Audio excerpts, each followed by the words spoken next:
మధ్యాహ్నము మార్కెట్కి వెళ్ళి మొక్కబుట్ట తెస్తే మా మరదలు వచ్చి మంచిగా ఇవన్నీ శుభ్రం చేసి ఇగో ఇట్లా చేసింది తినుండని ఫ్రై చేసింది చాలా బాగా.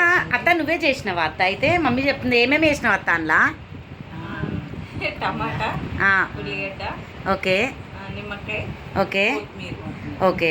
ఫస్ట్ ఏం చేసినావు అత్త? అవి చాలా ఎమ్మీగా కలర్ఫుల్గా కనిపిస్తున్నాయి. ఆయిల్ వేసి మొక్కబుట్ట వేసి ఫ్రై చేసి అవన్నీ ఫ్రై అయినాక కారం ఉప్పు వేసి ఓకే అత్త. ఉల్లిగడ్డ, టమాటా, కొత్తిమీర, నిమ్మకాయ అట్లా వేసి అన్ని ఫ్రై చేసి పెట్టేసి నోట్లో వేసుకుని చాలా బాగుంది. టేస్ట్ చూసి చెప్పండి తొందరగా. Taste yummy yummy sweet corn. చాలా బాగుందమ్మా. Okay, thank you. Say thank you to అమ్మమ్మ. Please like, share, subscribe our channel.